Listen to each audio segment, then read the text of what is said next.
hay que hablar de la justicia climática. El calentamiento global y la crisis climática es mucho más que la pérdida de biodiversidad, deforestación, aumento de las temperaturas. La crisis climática es un problema social, un problema humano. El aumento de las temperaturas a nivel global tiene consecuencias en nuestro día a día, en nuestra familia, en nuestras comunidades, pero no es cierto que a todos nos afecta de la misma manera. Está demostrado que los impactos del cambio climático afectan de manera desproporcionada a las comunidades más vulnerables. A esto se le llama la justicia climática, a reconocer que el cambio climático no se vive de manera equitativa, que tanto el problema como las soluciones siempre tienen que tomar en cuenta la justicia social. Y hablemos sobre esta diferencia de impactos.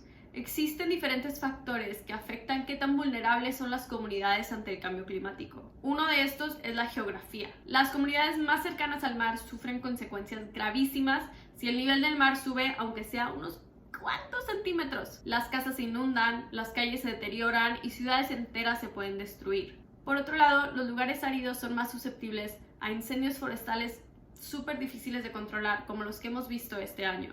Otro factor determinante es la historia. La mayoría de los países europeos y Estados Unidos han utilizado combustibles fósiles desde la Revolución Industrial y llevan emitiendo gases de efecto invernadero por más de 100 años. Esta explotación de combustibles fósiles los ha ayudado a llegar a sus niveles de desarrollo y de riqueza que tienen hoy en día, y hasta la fecha son de los países que más contaminan y más emiten gases de efecto invernadero. Por otro lado, países en vías de desarrollo y en el sur global, sobre todo en África y en Asia, no solo no han pasado por este proceso, pero sus recursos han sido sobreexplotados en procesos históricos de colonialismo y neocolonialismo, a beneficio de, tú lo adivinaste, los países desarrollados. Esto representa una desigualdad enorme entre los países.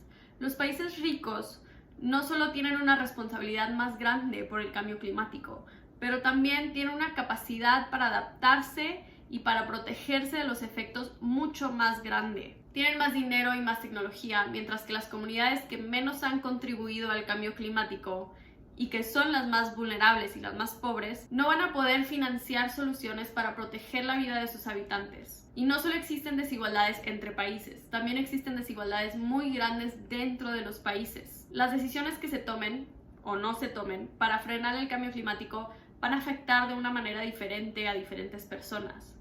Puede intervenir con su salud, con su trabajo, con la alimentación, con sus finanzas, con su cultura. Finalmente, existe una desigualdad intergeneracional.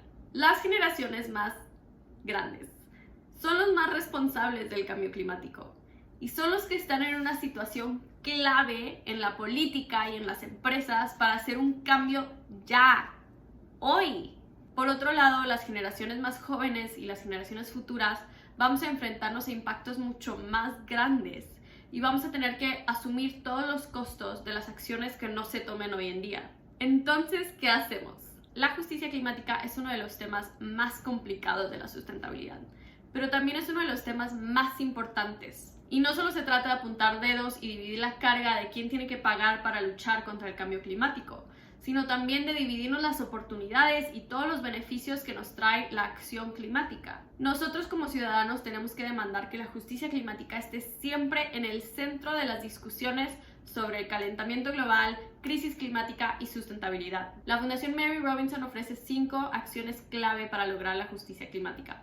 Primero, es necesario darle voz a las personas más afectadas por la crisis climática y escuchar cuáles son sus propuestas de solución. También tenemos que transformar nuestra idea del desarrollo y del crecimiento económico para que este sea incluyente y reduzca las desigualdades en vez de aumentarlas, que es lo que está haciendo ahorita. Tenemos que invertir en soluciones que no solo lidien con las amenazas que vemos hoy en día, pero también las que nos esperan en el futuro. Para lograr la justicia climática necesitamos mucho más que promesas falsas. Por eso también es súper importante que nuestros líderes rindan cuentas y sean transparentes sobre todas sus acciones y sobre todo cómo estas afectan a las poblaciones más vulnerables. Y finalmente es súper importante tener un Estado de Derecho para asegurar que las propuestas de solución sean transparentes, sean creíbles y sean duraderas. El cambio climático es un tema fundamentalmente humano. Nos afecta a todas y a todos. Y es un tema social. Actuemos.